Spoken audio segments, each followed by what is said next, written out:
На друга тема во продолжение, доста важна и доста актуелна, на социјалните мрежи повремено може да се сретнат реакции од граѓани што споделуваат вести дека од сметката им се одземени пари. За жал, банките на оваа тема не сака да зборуваат многу, но затоа утрово ќе поразговараме со, се разбира, од аспект на Министерство за внатрешни работи, што се предузема и колку граѓаните во овој случај се заштитени, но ќе ја споменеме и превенцијата. Велам добро утро за Тони Ангеловски, потпарол на МВР.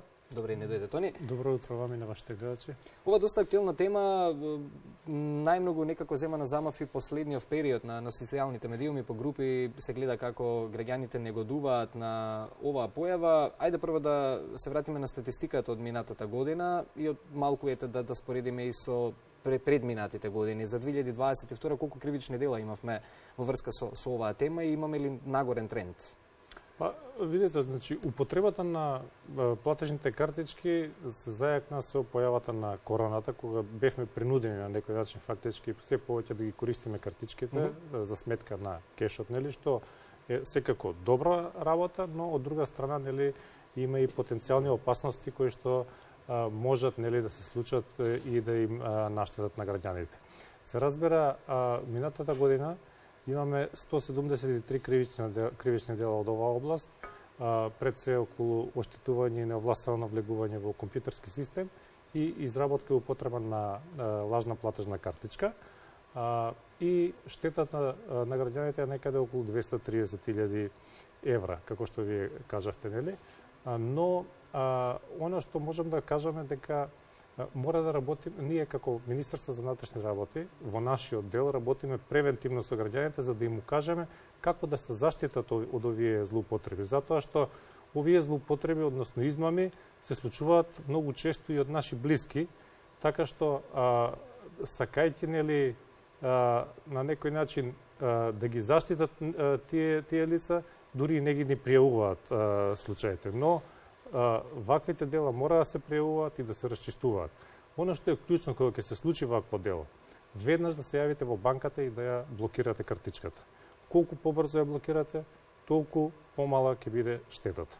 Исто така, мора да ги користиме оние лимити кои што ги даваат банките, односно ограничување колку пари може да се потрчат во текот на денот.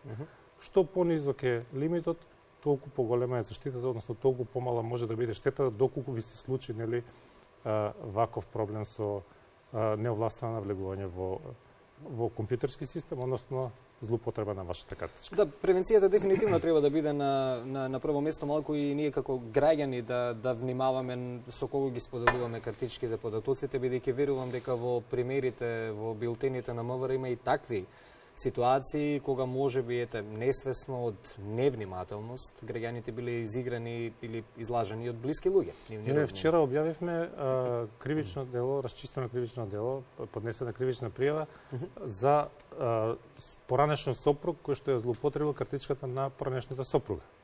Имаме низа такви примери. Имавме пред известно време каде внукот ја злоупотребил картичката на својот дедо. Пријави човекот дека му ги нема парите, откако ја направивме истрагата комплетно, дојдовме до тоа дека фактички внукот ја има злоупотребена картичката и потоа и го призна делото.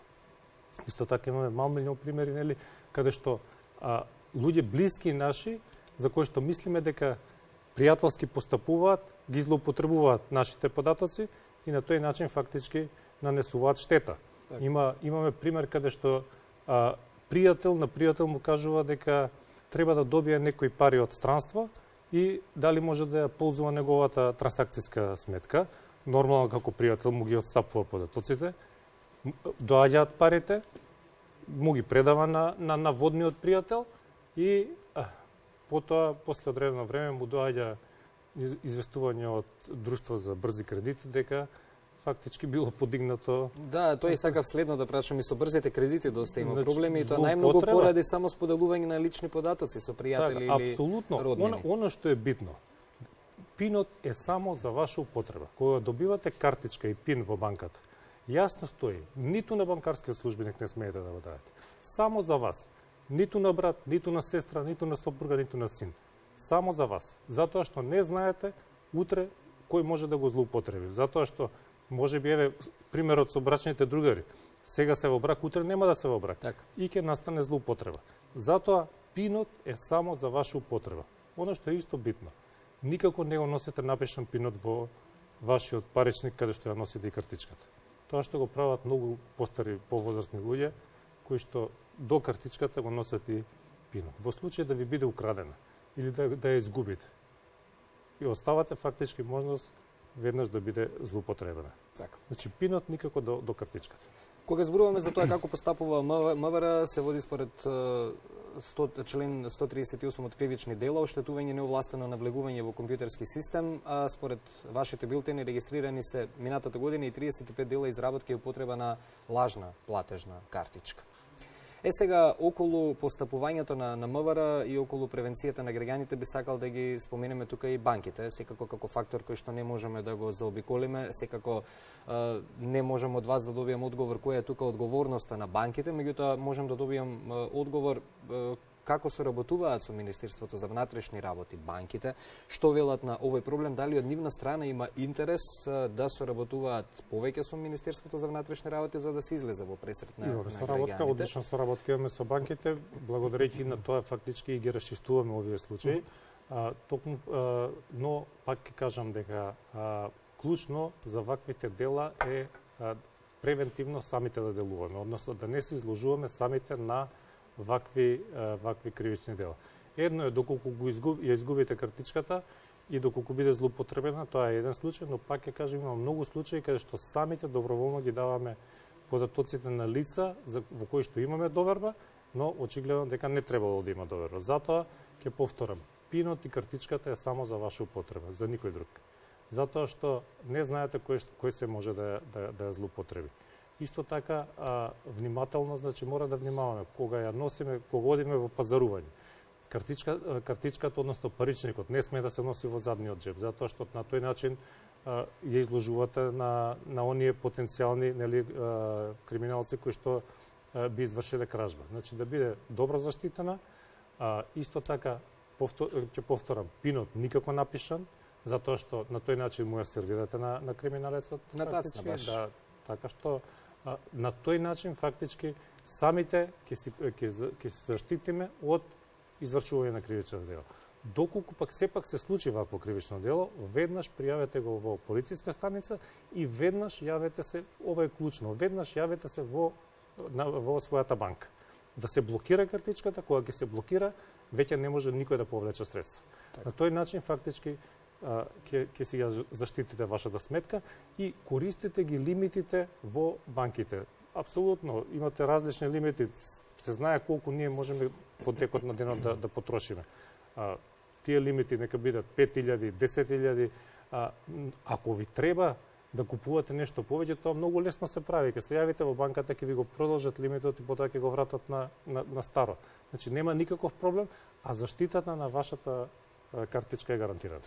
Јас си подготвувајќи го разговорот најдов и на некои статистики од земји од Европската унија каде што најголема одговорност при вакви работи ја сносат самите граѓани, односно процентот вели дека граѓаните се изманипулирани од други луѓе, односно не треба толку да се плашат од хакерски напади колку што треба повеќе да внимаваат на превенцијата, тоа што го зборувавме досега. Апсолутно, во овие дела не станува збор за хакерски напади. Тука пред се станува збор за измама.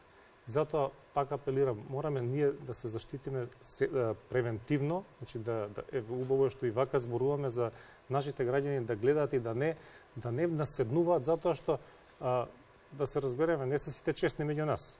Значи тој што ви се представува како пријател, не знаете дали е вистински пријател. Затоа банкарските податоци се само за вас, за никој друг.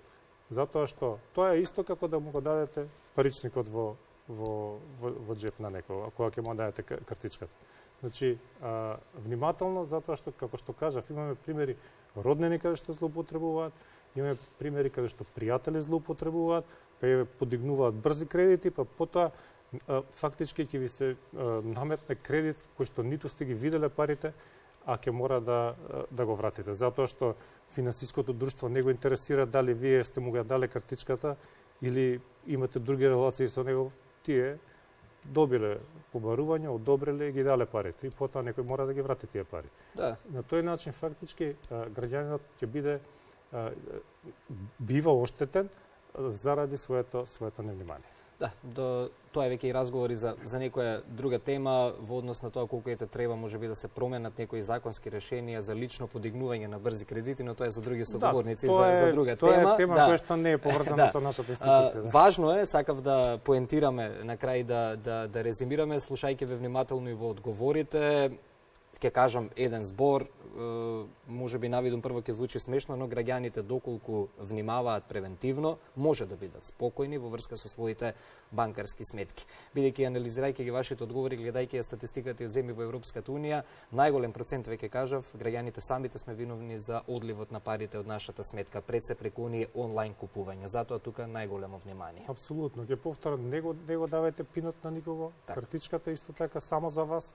А доколку се случи да ви биде украдена, веднаш пријавете во својата банка и во Министерството за внатрешни работи за да се спречи штетата или барем да се намали колку што е можно повеќе. Благодарам за разговорот и за гостувањето, посакувам убав работен ден, а токму и овие разговори и овие теми се дел од превенцијата, драги наши, на кои што сакаме да ве потсетиме и да алармираме, да бидете малку повнимателни кога станува збор за онлайн купувањата на интернет просторот и споделувањето на личните податоци со ваши блиски, пријатели или роднини.